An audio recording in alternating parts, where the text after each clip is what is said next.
Hey everyone, welcome back. Today, we're diving into the world of credit cards with our video titled, What Does Pre-Approved for Credit Cards Mean?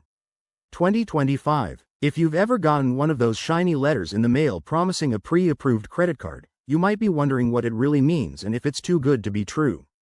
Let's break it down step by step. First off, being pre-approved for a credit card means that a lender, like a bank or credit card company, has already done a preliminary check on your credit history. They've likely pulled a soft inquiry, that's a check that doesn't affect your credit score, and determined that you meet some basic criteria. But here's the key, it's not a guarantee. Pre-approval is more like an invitation to apply, based on factors like your credit score, income, and spending habits.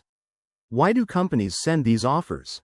In 2025, with the rise of digital finance, it's a smart marketing tactic.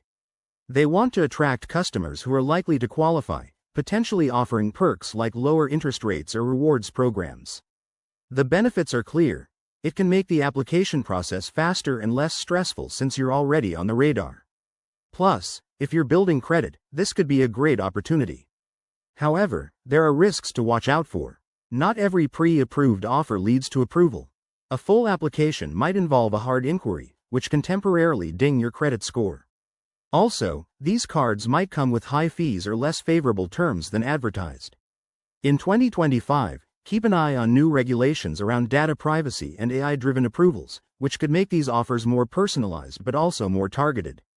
So, what should you do if you get one?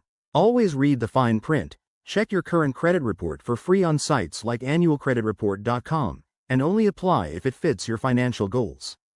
Remember, responsible credit use is key to building a strong financial future. Thanks for watching. If you found this helpful, hit that like button and subscribe for more finance tips. Drop your questions in the comments below. See you next time.